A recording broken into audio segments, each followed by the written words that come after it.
الدین والصلاة والسلام علی من کان نبیا وآدم بین الماء والطین اما بعد فاعوذ باللہ من الشیطان الرجیم بسم اللہ الرحمن الرحیم۔ ایک دفعہ ہدیہ درود پیش کیجئے۔ اللہم صلی علی سیدنا و مولانا محمد وعلی آلہ وعطرتہ بعدد کل معلوم لک۔ آج کا ہمارا درس قرآن سورہ آل عمران سے شروع ہو رہا ہے۔ سورہ آل عمران یہ سورہ انفال کے بعد ویسے تو نازل ہوئی ترتیب نزولی کے اعتبار سے، لیکن ترتیب توقیفی کے اعتبار سے یہ قرآن مجید کی تیسری سورت ہے۔ تو اس میں جو آل عمران وجہ ہے وہ ہم پڑھ چکے ہیں کہ سورت کا جو نام رکھا جاتا ہے کسی بھی سورت کا، جیسے بقرہ تھا سورہ بقرہ میں، تو وہ ذکر ہے، بقرہ گائے کو کہتے ہیں تو گائے کا ذکر ہے سورہ بقرہ میں تو وہ رکھ دیا، یا جیسے سورہ مریم ہے حضرت مریم کا ذکر ہے تو سورت کا نام بھی مریم رکھ دیا۔ سورہ محمد ہے حضور علیہ الصلوۃ والسلام کا نام ہے اس میں تو سورہ محمد رکھ دیا۔ تو اس طرح کسی شخصیت کا نام آ جاتا ہے تو اس کے نام پہ سورت رکھ دی جاتی ہے، یا کوئی واقعہ آتا ہے تو اس واقعے کی طرف اشارہ کرتے ہوئے اس کا سورت کا نام رکھ دیا جاتا ہے۔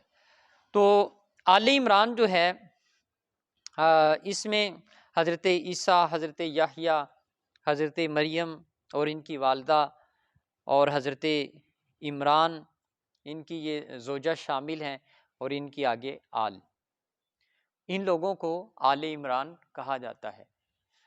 تو اس کے اندر 80 کے قریب آیات ہیں سورہ آل عمران میں جن کے اندر آل عمران کا ذکر کیا گیا، تو اس لیے اتنی کثرت کے ساتھ ذکر تھا آل عمران کا، تو اس لیے اس سورت کا نام ہی سورہ آل عمران رکھ دیا گیا۔ تو یہ بھی سورت مدنیہ ہے، یعنی ہجرت کے بعد نازل ہوئی، حضور علیہ الصلوۃ والسلام کی ہجرت کے بعد، اور اس میں 200 آیتیں ہیں۔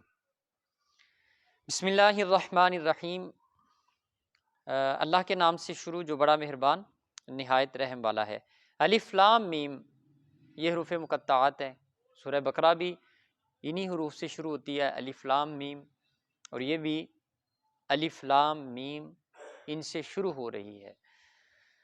اللہ لا الہ الا هو الحی القیوم، اور اللہ ہی ہے، اس کے سوا کوئی عبادت کے مستحق نہیں، یعنی اللہ کے علاوہ کسی کو بھی یہ جائز نہیں کہ سجدہ کیا جائے۔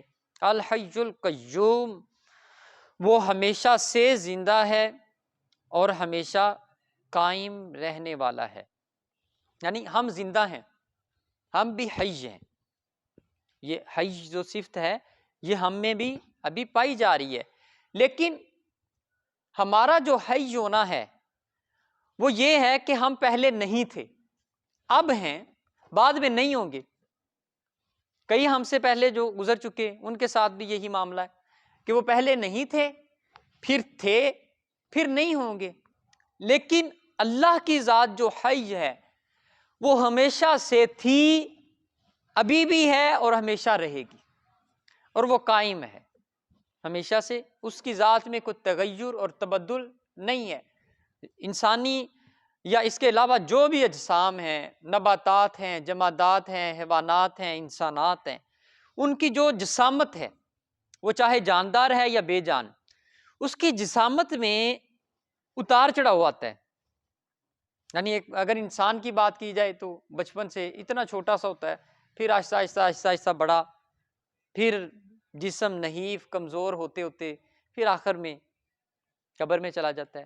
درخت کو دیکھا جائے تو یوں نکلتا ہے آہستہ آہستہ، یعنی جسم کے اندر اب پہاڑ ہیں، پہاڑ بھی اگرچہ کوئی تیزی کے ساتھ وہ نہیں ختم ہوتا، لیکن مسلسل پانی کا ایک قطرہ پہاڑ کے اوپر گرتا رہے تو وہ پہاڑ کو بھی چیرتا ہے۔ تو بارش ہوتی ہے تو وہ اس کے جسامت کے اندر کچھ نہ کچھ تغیر اور تبدل، کچھ نہ کچھ رد و بدل ہوتا رہتا ہے، لیکن اللہ کی ذات جو ہے اس کے اندر کسی بھی قسم کا کوئی تغیر تبدل نہیں ہوا، نہ ہی ہوگا، یہ وہ قیوم ہے، قائم ہے ہمیشہ سے۔ نزل علیک الکتاب بالحق، مصدقا لما بین یدی، اس نے حق کے ساتھ آپ پر کتاب کو نازل کیا، مصدقا لما بین یدی، یہ تصدیق کرتی ہے ان کتابوں کی جو پہلے نازل ہو چکی ہیں، وانزلنا التوراۃ والانجیل، اور اس نے تورات اور انجیل کو نازل فرمایا، یعنی اللہ نے قرآن کو بھی نازل کیا اور قرآن باقی جو کتابیں ہیں ان کی تصدیق کرتی ہے، اور اسی نے ہی تورات اور انجیل کو بھی نازل فرمایا۔ من قبل ھدی للناس وانزل الفرقان، اس کتاب سے پہلے لوگوں کو ہدایت کے لیے اور فرقان یعنی حق اور باطل میں امتیاز کرنے والا نازل کیا، یعنی یہ کتاب جو ہے اس کو بطور فرقان، فرق کرنے والی حق کا اور باطل کا، یعنی قرآن ہے ہمارے سامنے تو یہ ہمیں فرق بتاتا ہے کہ یہ باطل ہے، اس رستے پہ چلو گے تو یہ تمہیں گمراہی کی طرف لے کے چلا جائے گا، اس رستے پہ چلو گے تو یہ تمہیں ہدایت کی طرف لے کے جائے گا۔ اللہ نے دونوں راستے دکھا دیے، فرق بتا دیا، تو اس لیے فرقان بھی کہا جاتا ہے۔ قرآن کا صفاتی نام الفرقان بھی ہے، یعنی فرق کرنے والی کتاب، تو حق اور باطل، نیکی اور بدی کا فرق بتانے والی یہ کتاب ہے۔ ان الذین کفروا بآیات اللہ لہم عذاب شدید، بے شک جن لوگوں نے اللہ کی آیات کے ساتھ کفر کیا، یعنی کہ اللہ کی آیات کو ماننے سے انکار کر دیا، لہم عذاب شدید، ان کے لیے سخت عذاب ہے، واللہ عزیز ذو انتقام، اور اللہ غالب انتقام والا ہے۔ ان اللہ لا یخفی علیہ شیء فی الارض ولا فی السماء، بے شک اللہ پر کوئی چیز مخفی نہیں، چھپی ہوئی نہیں اللہ سے کوئی بھی چیز، فی الارض نہ ہی زمینوں میں، ولا فی السماء اور نہ ہی آسمانوں میں۔ وہ زمین کی گود میں لیٹے ہوئے کسی چھوٹے سے حشرات کو یا کیڑے کو بھی جانتا ہے، اور آسمان کی بلندیوں پہ اڑنے والے پرندوں کو بھی جانتا ہے۔ وہ چیزیں جو ہمیں نظر ہی نہیں آتی، وہ مخلوقات جن کو آج تک کوئی مائکروسکوپ بھی نہیں دیکھ سکی، اللہ رب العزت اس کو بھی دیکھ رہا ہے۔ وَهُوَ الَّذِي يُصَوِّرُكُمْ فِي الْأَرْحَامِ كَيْفَ يَشَاءُ، وہی ہے، اللہ ہی ہے جو ماؤں کے پیٹ میں جس طرح چاہتا ہے تمہاری صورتیں بنا دیتا ہے۔ لا الہ الا هو العزیز الحکیم، اس کے سوا کوئی عبادت کے مستحق نہیں، وہ بہت غالب اور بڑی حکمت والا ہے۔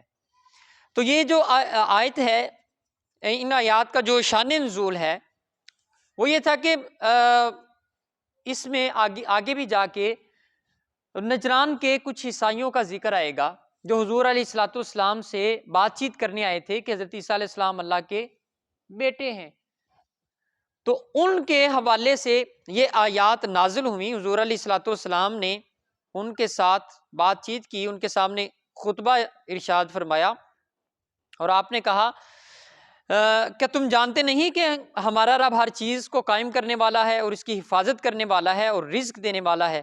انہوں نے کہا کیوں نہیں، ایسا ہی ہے۔ تو آپ نے فرمایا کہ عیسیٰ علیہ السلام ان میں کسی چیز پر قدرت رکھتے تھے، اپنی مرضی سے وہ کسی کو زندگی دے سکتے تھے؟ تو انہوں نے کہا کہ نہیں۔ پھر آپ علیہ الصلوۃ والسلام نے فرمایا کیا اللہ کے علم دیے بغیر عیسیٰ علیہ السلام کو کسی چیز کا علم تھا از خود؟ تو انہوں نے کہا نہیں۔ پھر آپ نے فرمایا رب نے ماں کے پیٹ میں جس طرح چاہا حضرت عیسیٰ علیہ السلام کی صورت بنائی، کیا تم کو اس کا علم ہے؟ انہوں نے کہا بالکل نہیں، یعنی جو صورت بنائی جاتی ہے اس کا علم تمہیں معلوم ہے؟ کہا نہیں۔ تو حضور علیہ الصلوۃ والسلام نے فرمایا کہ عیسیٰ علیہ السلام کو بھی اللہ رب العزت نے اپنا بندہ بنا کے اس کائنات پر مبعوث فرمایا۔ ان کی جو والدہ تھیں ان کے ساتھ وہ سارے بشری تقاضے پیش آئے، وہ حاملہ بھی ہوئی، پھر انہوں نے بچے کو جنم دیا، تو یہ اللہ کی قدرت کے خلاف ہے، یہ بشری تقاضوں کا ہونا اللہ کی قدرت کے خلاف ہے۔ اب دیکھیں جو اولاد ہوتی ہے، جو بیٹا ہوتا ہے، اس میں باپ کی صفات ہوتی ہیں، باپ کی صفات ہوتی ہیں، اب کچھ خوبیاں ہوتی ہیں جو جینیاتی ہوتی ہیں، جو نسل در نسل منتقل ہو رہی ہوتی ہیں، ڈی این اے ہوتا ہے باپ کا۔ تو اگر اللہ رب العزت کی ذات کے ساتھ بیٹا منسوب کیا جائے تو پھر اللہ کی صفات تو حضرت عیسیٰ علیہ السلام میں آنی چاہیے. اگر بیٹا معاذ اللہ ہے تو پھر اللہ کی یہ صفتیں حضرت عیسیٰ علیہ السلام پر کیوں نہیں آئیں؟ وہ تو اللہ رب العزت کے ہی محتاج رہے. تو ان آیات کے ضمن اس مباہلے کے یہ جو حضور علیہ الصلوۃ والسلام کا ان کے ساتھ ہوا، اس کے شان نزول میں یہ سورہ آل عمران نازل ہوا. اس کے بعد فرمایا هو الذی انزل علیک الکتاب منہ آیات محکمات ہن ام الکتاب واخر متشابہات. وہی اللہ ہے جس نے آپ پر یہ کتاب نازل کی ہے، یعنی یہ قرآن مجید اللہ نے حضور علیہ الصلوۃ والسلام پر نازل کیا. منہ آیات محکمات ہن ام الکتاب واخر متشابہات. اس کی بعض آیات واضح ہیں، یعنی کچھ آیتیں اس کی واضح ہیں جن کو محکمات کہا گیا. ہن ام الکتاب، اور وہ اصل بنیاد ہیں. واخر متشابہات، اور بعض آیات متشابہ ہیں. اب محکمات، قرآن مجید کی آیتوں کی دو قسمیں یہاں پہ اللہ رب العزت نے ذکر کی ہیں. نمبر ایک محکمات، یہ توجہ فرمائیے گا، اس کو یاد رکھیے گا. قرآن کی آیتوں کی دو قسمیں بنیادی طور پہ، ایک محکمات، دوسری متشابہات. محکمات یا محکم کی جمع محکمات ہے. محکم اس آیت کو کہا جاتا ہے جس میں اللہ رب العزت کا حکم واضح ہو اور سمجھ بھی آ رہا ہو کہ اس سے مراد یہ ہے، اس کو محکم کہا جاتا ہے. اور وہ بنیاد ہے، اس کو ام الکتاب کہا. تو محکم آیت جیسے یا ایھا الذین آمنوا کتب علیکم الصیام، اے ایمان والو تم پر روزے فرض کر دیے. ایسے ہی واقیموا الصلاۃ، اور نماز کو قائم کرو، وآتوا الزکاۃ، اور زکوٰۃ کو ادا کرو. ان آیات کو کہا جاتا ہے محکم آیات. جن آیات کی ہمیں ٹھیک طرح سے سمجھ نہیں آ رہی ہوتی ان آیتوں کو کہا جاتا ہے متشابہات. جیسے یہ حروف مقطعات ہیں، الف لام میم، کاف ہا یا عین صاد، ہا میم عین سین کاف، ان کا نہیں ہمیں پتہ یہ کیا ہے. ایسے ہی ید اللہ فوق ایدیہم، اللہ کا ہاتھ ہے ان پر. اب اللہ کا ہاتھ کیا ہے ہمیں نہیں پتا کہ وہ اس کی شان کے مطابق اس کا ہاتھ کیا ہے. ٹھیک ہے، ان آیات کو کہا جاتا ہے متشابہات، جس میں اس طرح کی چیزیں ذکر ہوتی ہیں جو ہماری عقل سے ماورا ہو جاتی ہیں.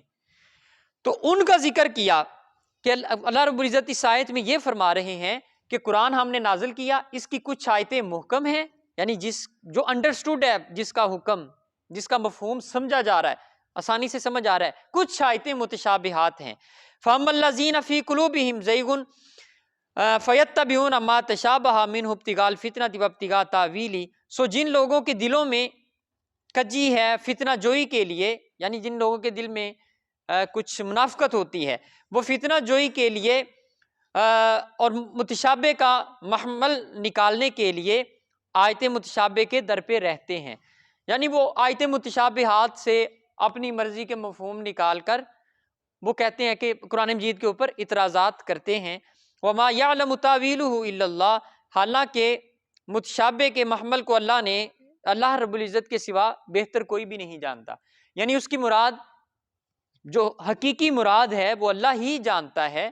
ہم اپنی عقل کے مطابق اس کا حتمی فیصلہ نہیں کر سکتے، سمجھنے کی کوشش کر سکتے ہیں لیکن اس میں حتمی فیصلہ نہیں دے سکتے.